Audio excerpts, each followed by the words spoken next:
আপনি হতাশ হবেন না, জীবন নিয়ে আর অভিযোগ থাকবে না, আপনি ভেঙে পড়বেন না, সব অভিযোগ হতাশা দূর হয়ে যাবে। আমাদের জীবনে যত হতাশা, আমাদের জীবন নিয়ে যত অভিযোগ, আমাদের মনে যত কষ্ট, আমাদের হৃদয়ের ভেতরে যত অস্থিরতা, তার মূলে হচ্ছে এই সমস্যা যে আমরা ভুলেই গেছি আমরা পরীক্ষা দিতে আসছি। এই যে আমাদের জীবন, এই জীবনের জন্য বিপদ, আপদ, পরীক্ষা, স্ট্রাগল, এটা অনিবার্য, এটা হবেই। বিপদ নাই, কষ্ট নাই, আপদ নাই, অনিশ্চয়তা নাই, স্ট্রাগল নাই, এমন কি কেউ আছে এখানে? কেউ কি হাত তুলে বলতে পারবেন যে হুজুর আমার জীবনে কোনো বিপদ নাই, অথবা আমার জীবনে কোনো দুঃখ নাই, কষ্ট নাই, কোনো স্ট্রাগল নাই, কোনো রিস্ক নাই? এরকম সৌভাগ্যবান কেউ আছেন এখানে? তাহলে জীবনের জন্য পরীক্ষা এটা অনস্বীকার্য, হবেই হবে পরীক্ষা। পৃথিবীর জীবনটাই এমন, এভাবেই এই লাইফকে ডিজাইন করা হয়েছে। পরীক্ষা থাকবে, এখানে বিপদ থাকবে, এগুলো উত্তীর্ণ হয়ে আপনাকে যেতে হবে। চির সুখ চির শান্তি এটাই পৃথিবীতে হয় না। চির সুখ এবং চির শান্তির জায়গা হচ্ছে জান্নাত। চির সুখ এবং চির শান্তি কোথায়? এটা জান্নাতের বৈশিষ্ট্য। চির সুখ চির শান্তি, টেনশন নাই, ঝামেলা নাই, পরীক্ষা নাই, বিপদ নাই, রিস্ক নাই, স্ট্রাগল নাই। এটা হচ্ছে দ্য ফিচার্স অফ জান্নাত, জান্নাতের ফিচার। কিন্তু সমস্যা বাদে তখন যখন জান্নাতের ফিচার আমরা দুনিয়ায় খুঁজি, যেটা পাবো আমরা জান্নাতে, এটা খুঁজি কোথায়? এই তখনই সমস্যা বাদে। And this is the main problem. এটাই বড় সমস্যা। এই সমস্যার সমাধান কোথায়, এটা নিয়ে আজকে আমি কিছু কথা অ্যাড্রেস করবো ইনশাআল্লাহ। তো তাহলে আসুন শুনি জান্নাতের ফিচার কি। জান্নাতের কমন একটা ফিচার হচ্ছে জান্নাতে there will be no sickness in paradise. জান্নাতে কোনো অসুস্থতা থাকবে না, চিরসুস্থ। সুবহানাল্লাহ পড়েন। চিরসুস্থ, চির সবল, কেউ অসুস্থ হবে না জান্নাতে। জান্নাত হবে এন্টি এইজিং, জান্নাতে বয়স বাড়বে না কারণ। চির যৌবনা, চির যুবক, এন্টি এজিং। আপনারা জানেন যে বর্তমান পৃথিবীতে এন্টি এজিং ক্রিম পাওয়া যায় না? ক্রিম, কথা বুঝতেছেন? এন্টি এজিং ক্রিম পাওয়া যায়। তারা বলে এই ক্রিম মাখলে চামড়ায় ভাঁজ পড়ে না। এটার দাম আছে কিন্তু অনেক। এন্টি এজিং ক্রিম লাগায়, শ্যাম্পু ইউজ করে, এন্টি এজিং অয়েল আছে, এটা দিলে নাকি চামড়ায় ভাঁজ পড়ে না। ইভেন ভারতের অনেক বড় একজন ব্যবসায়ী মুকেশ আম্বানি, নাম শুনছেন? যে তার ছেলের বিয়ে হয়ে গেল, তো এই মুকেশ আম্বানির স্ত্রী নীতা আম্বানি, সে কিছুদিন আগে এক বটল গোল্ড ওয়াটার খেয়েছে, gold water, and it's cost $60,000। $60,000 দাম এক বোতল গোল্ড ওয়াটারের। কেন? ফর অ্যান্টি এজিং, যাতে বয়সের ছাপ গালে না থাকে। এখন বলেন, এভাবে কি আমাদের বয়সকে ধরে রাখা সম্ভব এই পৃথিবীতে? সম্ভব না, কারণ এই ফিচারটা দুনিয়ার ফিচার না, এটা জান্নাতের ফিচার। সুবহানাল্লাহ পড়েন। তাহলে জান্নাতে কেউ অসুস্থ হবে না। জান্নাত হবে চির যৌবন, চির যৌবনা। ওখানে আমরা যুবক থাকবো, প্রত্যেকে 33 বছরের যুবক যুবতী হয়ে জান্নাতে ঢুকবো। বিষ্ণু ইসলাম বলেন, আহলুল জান্নাতি জুরদা ওয়া মুরদা ওয়া আবনাউ 30 ওয়া 30। জান্নাতে যারা যাবে শুভ্র দাড়িবিহীন, প্রত্যেকে হবে 33 বছর বয়সের।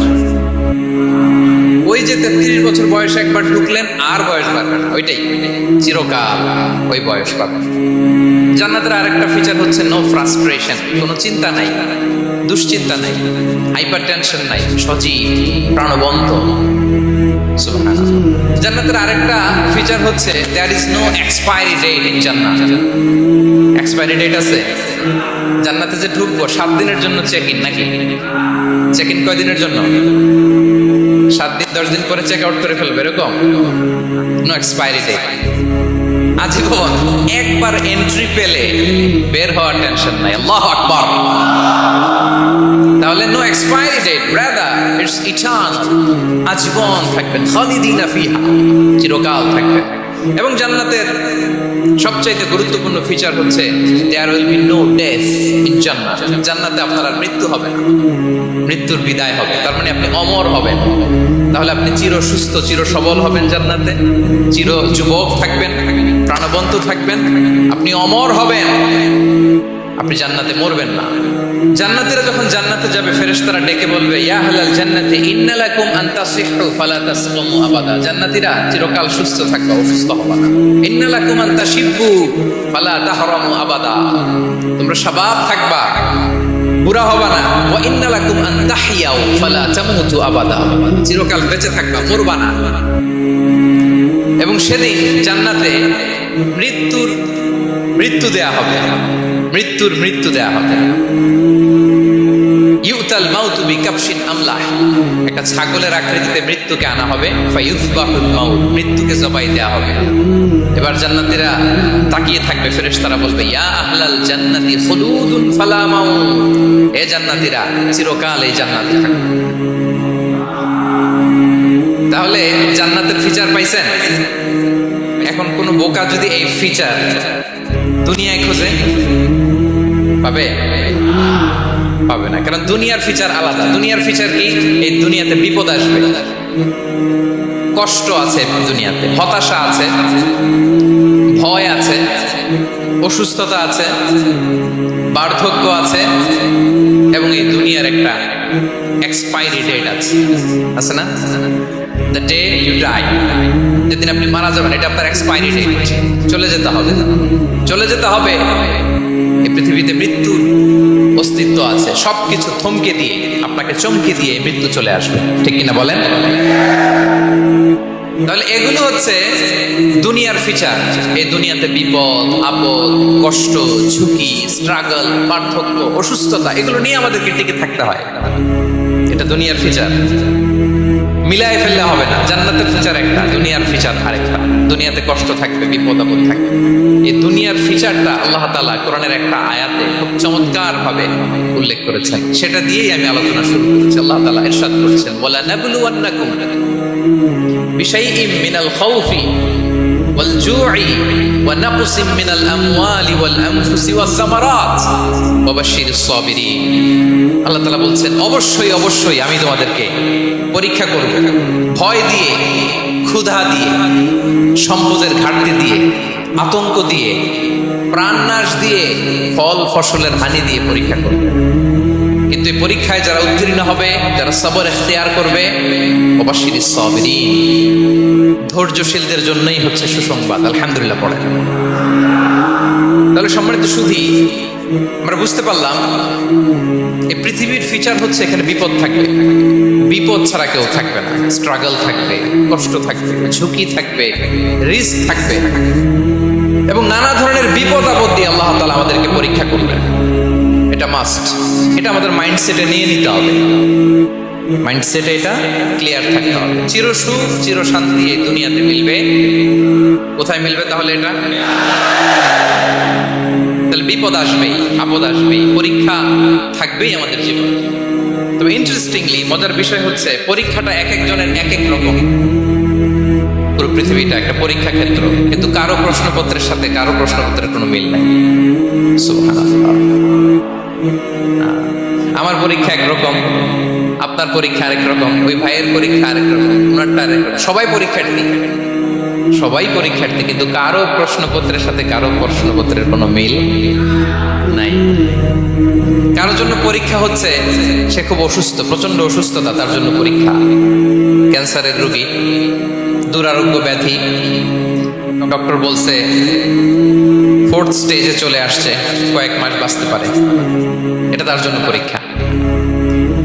আবার কারো দেখবেন যে খুব একটা অসুস্থতা নাই, অসুস্থতার ঝামেলা নাই, কিন্তু তার দারিদ্রতা আছে, তার আর্থিক অনটন, এটা তার জন্য পরীক্ষা।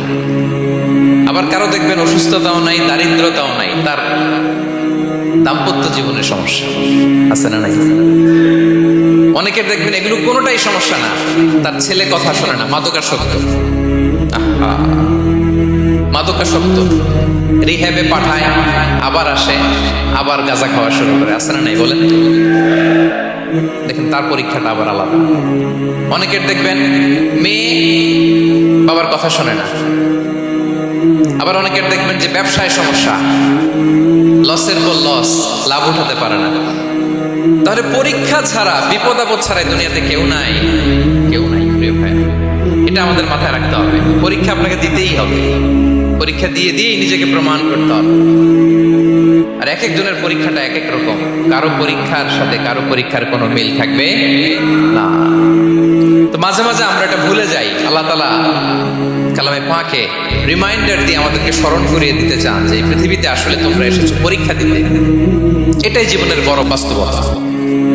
আমাদের জীবনে যত হতাশা, আমাদের জীবন নিয়ে যত অভিযোগ, আমাদের মনে যত কষ্ট, আমাদের হৃদয়ের ভেতরে যত অস্থিরতা, তার মূলে হচ্ছে এই সমস্যা যে আমরা ভুলেই গেছি আমরা পরীক্ষা দিতে আসছি। এটা যদি ভুলে না যান, এটা যদি আপনার মাইন্ডসেটে থাকে যে পুরো জীবনটা একটা পরীক্ষা, তাহলে দেখবেন কোনো কিছু আপনাকে কাবু করতে পারবে না। আপনি হতাশ হবেন না, জীবন নিয়ে আর অভিযোগ থাকবেন, আপনি ভেঙে পড়বেন না, সব অভিযোগ হতাশা দূর হয়ে যাবে। তারপর বুঝতে পারলাম পরীক্ষা আপনাকে দিতেই হবে। পরীক্ষা দেয়া ছাড়া এই পৃথিবী থেকে চলে যাওয়ার কোনো চান্স বা সুযোগ আমাদের কারো নেই। সূরাতুল আনকাবুতে আল্লাহ তাআলা এই কথাটা আরো চমৎকার ভাবে বলেছেন। আল্লাহ তাআলা ইরশাদ করছেন, আহাসিবান নাসু আইয়ুতরাকু আইয়াকুলু আমান্না ওয়া হুম লা ইফতানুন ওয়ালাকাদ ফাতান্না আল্লাযীনা মিন ক্বাবলিহিম ফালা ইয়া'লামান্না আল্লাহু আল্লাযীনা সাদাকু ওয়া লা ইয়া'লামান্নাল কাযিবিন। আল্লাহ বলেন, মানুষ কি ভেবেছে সে শুধু বলবে আমি ঈমানদার আর তাকে আমি জান্নাতে ঢুকাই দেব? না, কখনো না, কুশিন কালেও না। বরং পূর্ববর্তীকালে যারা পৃথিবীতে এসেছিল তাদেরকে আমি পরীক্ষা দিয়েছি, পরীক্ষা করেছি, এবং তাকেও ঈমানের প্রশ্নে সে সত্যবাদী না মিথ্যাবাদী পরীক্ষা দিয়ে দিয়ে নিজেকে প্রমাণ করতে হবে। ঠিক কিনা বলেন? পরীক্ষা দিয়ে আপনাকে প্রমাণ করতে হবে। এবং এই পরীক্ষার ব্যাপারটা, এটা যে শুধু আমরা সাধারণ মানুষ, আমাদের জীবনে দুঃখ বিপদ পরীক্ষা এমনটা নয়। এই পৃথিবীর সবচাইতে শ্রেষ্ঠ মানুষ যারা ছিলেন তাদেরকে আল্লাহ পরীক্ষা নিয়েছেন। বলেন তো, এই পৃথিবীতে সবচাইতে শ্রেষ্ঠতম মানুষ কারা? সবচাইতে শ্রেষ্ঠ ভালো মানুষ কারা ছিল পৃথিবীতে? বলেন তো, নবীরা। আওয়াজ করে বলেন তো কারা? বলেন তো, নবীদের জীবনে পরীক্ষা ছিল কি ছিল না? হ্যাঁ ছিল। বেশি না কম? বিষ্ণু ইসলামকে জিজ্ঞাসা করা হলো, আইয়ুন নাসি আশাদ্দু বালাআন ইয়া রাসূলুল্লাহ, হে আল্লাহর রাসূল, এই পৃথিবীতে কাদের জীবনে পরীক্ষা বেশি?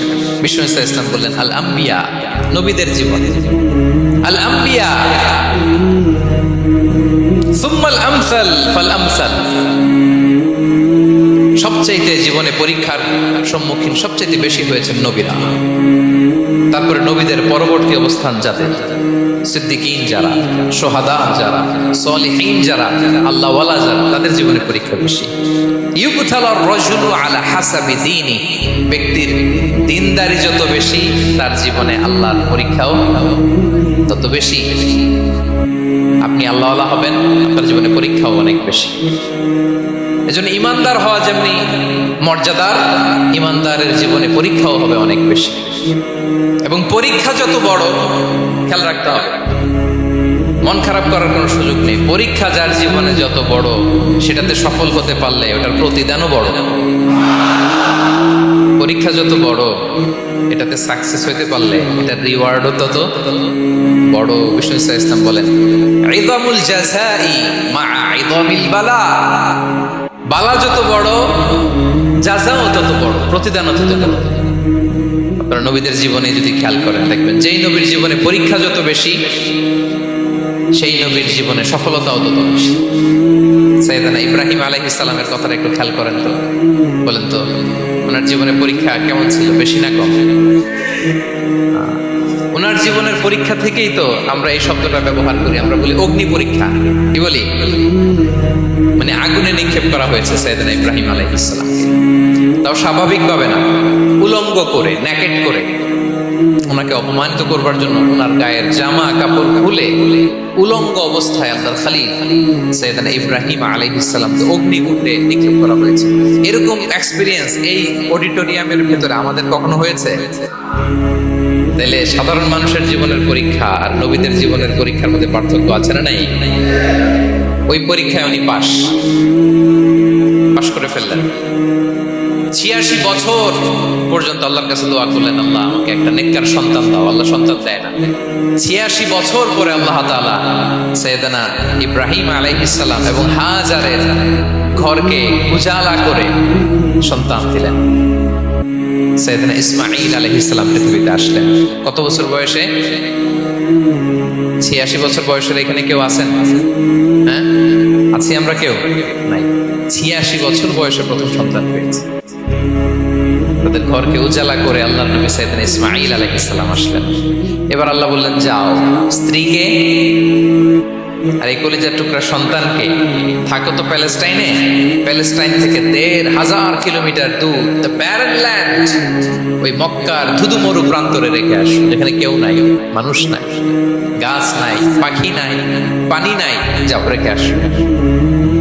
আচ্ছা বলেন তো, ৮৬ বছর পরে যে লোকটা সন্তান পেল, পজিশন উত্তর দিয়ে ৮৬ বছর পরে যে লোকটাকে আল্লাহ তাআলা সন্তান দিল, তার হৃদয়ে ওই সন্তানের জন্য মায়া বেশি না কম?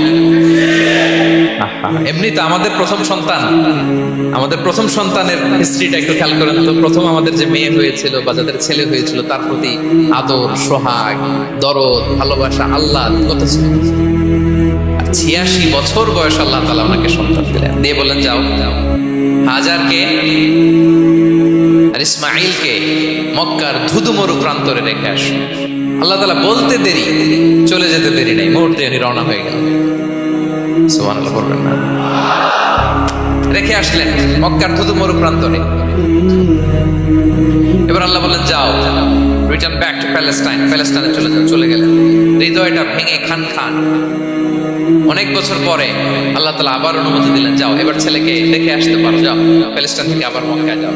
সাইয়েদনা ইব্রাহিম আলাইহিস সালাম প্যালেস্টাইন থেকে আবার ১,৫০০ কিলোমিটার পথ পাড়ি দিয়ে, এখনকার মতো ফ্লাইটে যায় না, গাড়িতেও না, উটে করে, কিসে করে, উনি যে কতবার মক্কা থেকে ফিলিস্তিন এসেছেন আর গিয়েছেন ইয়ত্তা নেই।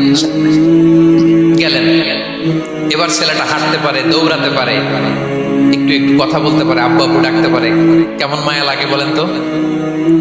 মায়া ভালোবাসায় যখন টইটম্বুর, ঠিক ওই মুহূর্তে আল্লাহ বললেন, ছেলেকে জবাই করো, জবাই করো ছেলে।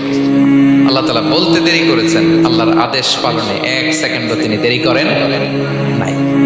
ছুরি চালালেন, জান্নাত থেকে দুম্বা নিয়ে আসা হল। এভাবে আল্লাহর নবী ইব্রাহিম আলাইহিস সালাম ওনার জীবনের প্রতিটি ক্ষেত্রে যেখানে আল্লাহ তাআলা ওনাকে পরীক্ষা নিয়েছেন, উত্তীর্ণ হয়েছেন। এবং দেখেন ওনাকে আল্লাহ তাআলা কি উপহার দিলেন। আল্লাহ তাআলা ওনাকে খলিলুল্লাহ উপাধি দিলেন, আল্লাহর বন্ধু। সুবহানাল্লাহ বলেন। আল্লাহ তাআলা বলছেন, ওয়া ইযি বিতালা ইব্রাহিম রাব্বুহু বিকালিমাতিন ফাআতাম্মাহুন ক্বালা ইন্নী জাঈলুকা লিন-নাসি ইমামা। আল্লাহ অনেকগুলো পরীক্ষা নিয়েছিলেন সাইয়েদনা ইব্রাহিম আলাইহিস সালাম, প্রতিটা পরীক্ষায় সাকসেসফুলি পাস করেছেন, গোল্ডেন এ প্লাস। আল্লাহ বলেন, ইন্নী জাঈলুকা লিন-নাসি ইমামা, I'm gonna make you the leader for the entire human being. I'm gonna appoint you as a leader for the entire universe. গোটা বিশ্বের জন্য, গোটা মানবতার জন্য আমি তোমাকে লিডার বানায় দিলাম। ইযামুল জাযাই মা ইযামিল বালা। পরীক্ষা যত বড়, ওই পরীক্ষায় পাশ করলে ওইটার ফলাফল ও প্রতিদানও বড়। তাহলে দেখেন প্রিয় ভাইরা, সাইয়েদনা ইব্রাহিম আলাইহিস সালামের জীবনে পরীক্ষার কোনো শেষ ছিল না। আমি আপনি কোথায়? আল্লাহর খলিলের জীবনে যদি এত পরীক্ষা থাকতে পারে, আমি আপনি কোথায় বলেন তো? এবার বলেন, সাইয়েদনা মূসা আলাইহিস সালাম, ওনার জীবনে তো কোনো পরীক্ষার ছিল না। গুণে শেষ করতে পারবেন? জন্মটাই তো হয়েছে পরীক্ষার মধ্য দিয়ে। মিশরের ছেলে সন্তান হইলে ফেরাউন বলছে জবাই করো, ওনার মা এরকম সিন্ধুকে করে ভাসায় দিলেন নীল নদীতে। আল্লাহু আকবার! কি একটা রোমাঞ্চকর পরিস্থিতির মধ্য দিয়ে আল্লাহ তাআলা ওনাকে বাঁচালেন। জন্মই হয়েছে পরীক্ষার। বড় হইলেন, ফেরাউনের ভয়ে দেশ ত্যাগ করলেন, মিশর থেকে মাদিয়ান। আবার আল্লাহর আদেশে যখন ফিরে আসলেন, আবার ফেরাউনের সাথে তর্ক বিতর্ক, যুদ্ধ। একটা রাত আল্লাহ নবী মূসা আলাইহিস সালাম শান্তি মতো মিশরে ঘুমাতে পারেনি। একটা রাত শেষ পর্যন্ত এই ফেরাউন মূসা আলাইহিস সালামকে ধাওয়া করেছে। ফেরাউনের ধ্বংসের আগ পর্যন্ত সে মূসা আলাইহিস সালামকে ধাওয়া করেছে। তার মানে মুসা আলাইহিস সালাম এই বিপদ আপদ পরীক্ষা এগুলো থেকে মুক্তি পান নাই। এবার বলেন ঈসা আলাইহিস সালামের কথা, ওনার জীবনে তার পরীক্ষা ছিল না। কি পরীক্ষা ছিল? হ্যাঁ, আল্লাহ। Same scenario goes to the biography of every messenger in the world. পৃথিবীর সব নবীর ক্ষেত্রে একই ঘটনা ঘটেছে। সাইয়েদনা ঈসা আলাইহিস সালাম দাওয়াত যখন দিলেন, ওনার বিরোধিতা শুরু হলো, ওনাকে হত্যার ষড়যন্ত্র হলো, ইভেন কি ওনাকে মারার জন্য বনি ইসরায়েলেরা উদ্ধত হলো। জানে বাঁচবার জন্য পালালেন, এক ঘরে ঢুকলেন, চারদিক দিয়ে ঘেরাও করলো, উনি দরজা জানালা লাগাই দিলেন। ওরা বললো একজন দরজা ভেঙে জানালা ভেঙে ভিতরে ঢুকো, ঢুকে দেখো বেটা ঈসা কি করে। একজন ভিতরে ঢুকছে, ঢুকার সাথে সাথে বল রাফাআহুল্লাহু ইলাইহি, আল্লাহ তাআলা ঈসা আলাইহিস সালামকে উপরে উঠায় নিলেন। আর যেই লোকটাকে তারা ভিতরে ঢুকালো তার চেহারাকে আল্লাহ তাআলা ঈসা আলাইহিস সালামের চেহারার মতো করে দিলেন। এবার তার বাইরের সাথীরা বলে ঘটনা কি, বেটা ঈসাও বেরোয় না, আমাদের লোকটাও বেরোয় না, সবাই ঢুক। দরজা ভেঙে ভেতরে ঢুকে দেখে ঈসা দাঁড়ায় আছে। বলেন তো এটা ঈসা না মিসা? এটা কি আসল ঈসা? ওমা কতালু ওমা সলাবু ওয়ালাকিন শুব্বিহা লাহুম। আল্লাহ বলে তোমরা আমার নবী ঈসাকে হত্যাও করতে পারো নাই, শুলেও চড়াতে পারো নাই, আমি সেফটি সিকিউরিটি দিয়ে আমার নবী ঈসা আলাইহিস সালামকে আকাশে তুলে নিয়েছি। তাহলে ওনার জীবনও পরীক্ষার শেষ ছিল না। এবার যদি আমরা বিশ্বনবী সাল্লাল্লাহু আলাইহি ওয়াসাল্লামের জীবনের দিকে তাকাই, ওনার জীবনটা দেখেন তো। আমাদের পেয়ারা নবী বিশ্বনবী মুহাম্মদুর রাসূলুল্লাহ সাল্লাল্লাহু আলাইহি ওয়াসাল্লাম, ওনার জীবনে কি স্ট্রাগল ছিল? স্ট্রাগল। মাক্কি জীবনের কথা যদি একটু খেয়াল করে দেখেন তো, 3 বছর শিয়াবে আবি তালেবে জেল কেটেছেন, না খেয়েছিলেন। ওনার বংশের লোকেরা প্রথমে ছাগল খেয়েছে, ছাগলগুলো যখন শেষ, ছাগলের চামড়াগুলো শুকিয়ে ওইটা খাইছে। গাছের পাতা ছাল এগুলো খেয়ে খাবারের অভাবে বেহুশ হয়ে পড়ে থাকতো তারা। না খেয়ে কয়দিন ছিলেন আপনি? আমি কয়দিন ছিলাম না খেয়ে? মনেই তো পড়ে না, না খেয়েছিলাম কিনা কোনোদিন। এ হচ্ছে মাক্কি জীবন। মেন্টালি প্রেসার দেয়া হয়েছে। বিশ্বনবীর চাচা আবু লাহাব, তার 2 ছেলে উতবা আর উতাইবা, এদের সাথে বিয়ে দিয়েছিলেন 2 মেয়ের। যখন দাওয়াত দেওয়া শুরু করলেন 2 মেয়েকে ডিভোর্স দিয়ে দিল। দেখেন, একটা বাবার জন্য প্রাপ্তবয়স্কা মেয়েকে যখন উঠায় নেয়ার আগে ডিভোর্স দেয়, তার মানসিক অবস্থাটা কেমন থাকে বলে? মেন্টালি প্রেসারাইজ করা হয়েছে, ফিজিক্যালি হ্যারাস করা হয়েছে। বিষ্ণু ইসলাম যখন নামাজে দাঁড়াতেন, উটের পচা নারী মুড়ি বিষ্ণুবীর কাঁধে চাপিয়ে দেওয়া হতো। আপনার জীবনে ঘটছে কখনো? আপনি নামাজ পড়তেছেন, উটের পচা নারী মুড়ি আপনার কাঁধে চাপিয়ে দেওয়া হয়েছে। কয়দিন হয়েছে এরকম? কয়দিন হয়েছে? হ্যাঁ, তারপরে তো আলহামদুলিল্লাহ বেরোয় না মুখ দিয়ে। কেমন আছেন হুজুর? কইেন না, বেশি একটা সুবিধার না, তাই না? বেশি একটা একটু মিলাবেন। কতটুকু পরীক্ষা আমরা দিয়েছি। তায়েফে গেলেন বিশ্বনবী, তায়েফে গেছিলেন জমির বায়না দিতে, তাই না? জমি কিনবে তায়েফে। তায়েফবাসীদেরকে জাহান্নামের আগুন থেকে বাঁচাতে গিয়েছিলেন, নিজের জন্য না। সেখানে তায়েফের ছেলেরা পাথর মেরেছে বিষ্ণু ইসলামের গায়ে। এত শুভ্র দেহ ছিল, চেহারা ছিল, বিষ্ণুবীর গা দিয়ে ঝরঝর করে রক্ত ঝরেছে। ফিজিক্যাল হ্যারাসমেন্টের শিকার হয়েছেন বিষ্ণু ইসলাম। যখন সেদিন বিষ্ণু ইসলামকে হত্যার ষড়যন্ত্র করা হলো, আল্লাহ তাআলার আদেশে তিনি মক্কা থেকে মদিনায় হিজরত করলেন। মদিনাতে যে একটা রাত, সপ্তম হিজরির আগ পর্যন্ত শান্তিতে ঘুমাতে পারেন নাই। 3 দিকে 3 ইহুদি বসতি, বনু কাইনুকা, বনু নদীর, বনু কুরাইজা। খাওয়ার মধ্যে বিষ মিশিয়ে দেয়া হয়েছিল বিষ্ণু ইসলামের।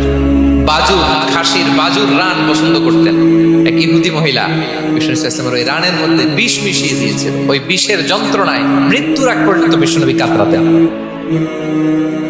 এবং উনি ইন্তেকালের সময় ওই বিষের ব্যথা যন্ত্রণাতে ইন্তেকাল করেছেন। বিষ্ণুনবীর ইন্তেকালটা শাহাদাতের ইন্তেকাল ছিল।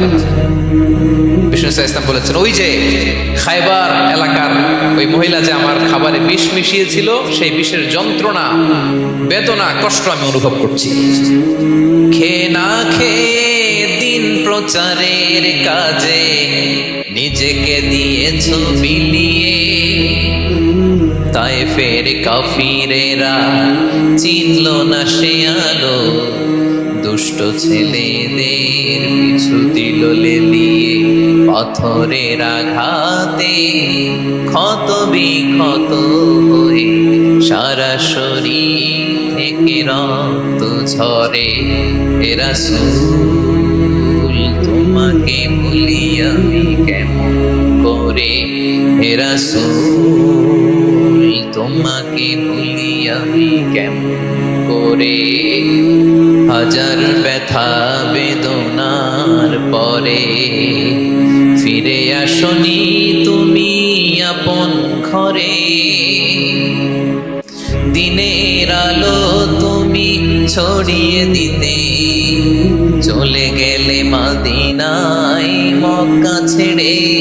হে রাসূল তোমাকে ভুলি আমি কেমন করে, হে রাসূল তোমাকে ভুলি আমি কেমন করে। ঠিক কিনা বলেন?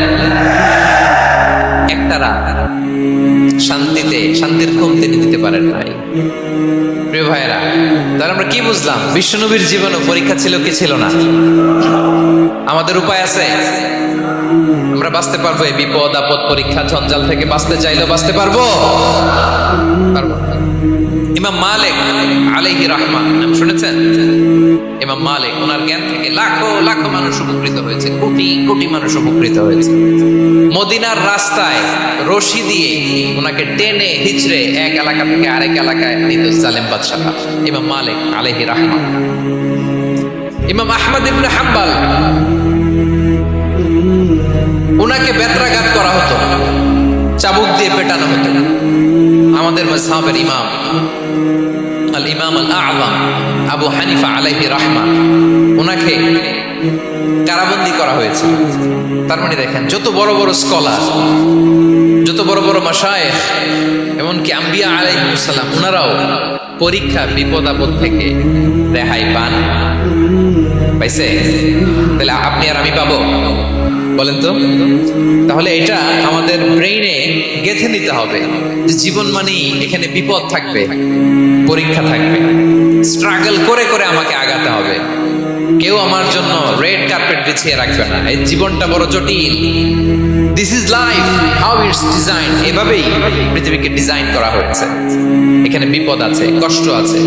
এই পরীক্ষা দিয়ে দিয়ে আপনাকে উত্তীর্ণ হতে হবে। বুঝতে পেরেছেন প্রিয় ভাই? নাও দ্য কোশ্চেন আরাইজ, প্রশ্ন হচ্ছে কেন আল্লাহ এই পরীক্ষা নেন? কেন? আল্লাহ তাআলা সূরা মুলকে বলেছেন এই পৃথিবী সাজানোর, এই জীবন মৃত্যুর এই খেলা, এর উদ্দেশ্যটাকে আল্লাহ তাআলা স্পষ্ট করে বলেছেন, আল্লাযী খালাকাল মাউতা ওয়াল হায়াতা লিয়াবলুয়াকুম আইয়ুকুম আহসানু আমালা। জীবন মৃত্যু দিয়ে তোমাদের জীবনকে সাজানো হয়েছে এজন্য, যাতে করে তিনি তোমাদের পরীক্ষা করতে পারেন। কি করতে পারেন? তোমাদের মধ্যে কে সৎকর্মে অগ্রগামী, কে কাজে ভালো, আমলে ভালো, এটা দেখার জন্য। বেসিকলি আল্লাহর দেখার প্রয়োজন নাই, আমাদেরকে দেখানোর জন্য এই পরীক্ষার আয়োজন। আমি ভালো করবো না খারাপ করবো এটা আল্লাহ জানে না? তো ওনার পরীক্ষা করা লাগে কেন? কথা বলেন। আমি জান্নাতি না জাহান্নামী এটা আল্লাহ জানেন না? বেসিকলি আমাদেরকে জানানোর জন্য এই পরীক্ষার আয়োজন। কাদেরকে জানানোর জন্য? মানে তুমি জেনে যাও তুমি জান্নাতি না জাহান্নামী। আমি ভালো করেই জানি। একটা ছোট্ট উদাহরণ দিলে বুঝতে পারবেন প্রিয় ভাইয়েরা। ধরেন আল্লাহ তাআলা দুইজনকে সৃষ্টি করলেন। উদাহরণস্বরূপ একজনের নাম আব্দুল্লাহ আর একজনের নাম আব্দুর রহমান। সৃষ্টির পরে আব্দুল্লাহকে বললেন, আব্দুল্লাহ আমি জানি তুমি পৃথিবীতে 50 বছর হায়াত পাইতা, খুব ভালো কাজ করতে, তুমি দুনিয়াতে অনেক ভালো কাজ করতে, এটা আমি আগেই জানি, আমার অসীম জ্ঞান বলে আমি আগে থেকেই জানি। তো যাও, তোমার এই মাত্র সৃষ্টি করলাম, যাও তুমি জান্নাতে ঢুকে যাও, কারণ আমি জানি তুমি জান্নাতি হবে। আচ্ছা, আর আব্দুর রহমান তুমি পৃথিবীতে খুব খারাপ কাজ করতে, এটা আমি জানতাম, তোমার পাঠাইলে খারাপ কাজ করবা, তুমি সীমালঙ্ঘন করবা, অন্যায় করবা, অপরাধ করবা, তুমি জাহান্নামী হবা, যাও। যেহেতু আমি জানি পরীক্ষার আর দরকার নেই, তোমারে জাহান্নাম দিয়ে দিলাম, যাও ঢুকে যাও। আব্দুল্লাহ ঠিকই জান্নাতে ঢুকে যাবে, আব্দুর রহমান কি ঢুকবে? ঢুকবে? সে বলবে আল্লাহ এই মাত্র আমারে বানাইলেন, এই মাত্র আপনি আমাকে সৃষ্টি করলেন, সৃষ্টি করেই বলতেছেন তুমি জাহান্নামে যাওয়ার, বলতেছেন আমি জানি দুনিয়াতে পাঠালে তুমি খারাপ কাজ করবা, তুমি জাহান্নামী হবা, পাঠানোর আর কি দরকার, আগে থেকে জাহান্নামে যাও। আল্লাহ আপনি জানলে জানতে পারেন, আমি তো জানি না। ঠিক কিনা বলেন? সে বলবে না আল্লাহ আপনি ভুল বলতেছেন, এই দুনিয়াতে পাঠাইলে আমি খুব ভালো কাজ করতাম, আমি সীমা লঙ্ঘন করতাম না, নামাজ পড়তাম, রোজা রাখতাম, হজ করতাম, যাকাত দিতাম, সাদাকা করতাম, চ্যারিটি করতাম, জনকল্যাণকর সব ভালো কাজগুলো আল্লাহ আমি করতাম। এজন্য আল্লাহ তাআলা পরীক্ষার আয়োজন করেছেন, যাতে করে তুমি জেনে যাও যে পৃথিবীতে তুমি কি করেছো। এখন আর আল্লাহকে এক্সকিউজ দেওয়ার সুযোগ নেই। আচ্ছা বলেন তো, আবু জাহেলকে যদি আল্লাহ এখন কিয়ামতের দিন বলে Abu Jahel go to the hell fire, Abu জাহেলের কিছু বলার সুযোগ আছে? কারণ ও দুনিয়াতে কি করে আসছে এটাও জানে না। ফেরাউনকে ডেকে যদি আল্লাহ বলে ফেরাউন তুমি জাহান্নামে যাও, go to the hell fire, ওর কি কোনো এক্সকিউজ দেওয়ার সুযোগ আছে? বলেন, সুযোগ আর আছে? কারণ তুমি দুনিয়াতে কি করেছো তোমার চেয়ে ভালো কেউ আর জানে। তো পৃথিবীতে এই পরীক্ষার এই আয়োজনের সবচেয়ে বড় উদ্দেশ্য হচ্ছে যাতে করে আমরা দেখে যাই যে আমরা কি কাজ করছি। কেউ যখন পরীক্ষা দেয় প্রিয় ভাইরা, ওই পরীক্ষায় কত পাবে তার একটা হিসাব আছে না? বলেন, আপনি গণিত পরীক্ষা দিয়ে আসছেন, যে 100-তে 100 পাবে সে বলতে পারে আমার সব অঙ্ক হয়েছে, ঠিক কিনা বলেন? আর যে লাড্ডু গুড্ডু বুঝছেন তো, কিছুই পারে নাই, ঘোড়ার ডিম, তারও একটা হিসাব আছে যে সে কিছুই লিখে আসতে পারে নাই। তাই পৃথিবীতে এই পরীক্ষার আয়োজনের প্রধানতম কারণ হচ্ছে যাতে করে আমরা বুঝে যেতে পারি যে আমরা কোথায় যাব, জান্নাতে না জাহান্নামে। প্রিয় সুধী, এ পর্যায়ে আমরা জানবো এই যে পরীক্ষা আল্লাহ তাআলা নিচ্ছেন আমাদেরকে, এই পরীক্ষায় সফল হওয়ার মূল মন্ত্র কি। কোরআনে বিভিন্ন আয়াতে এই পরীক্ষার কথা বলা হয়েছে এবং এই পরীক্ষার সফলতার মূল মন্ত্রও কোরআনে ঘোষিত হয়েছে। আলহামদুলিল্লাহ বলেন।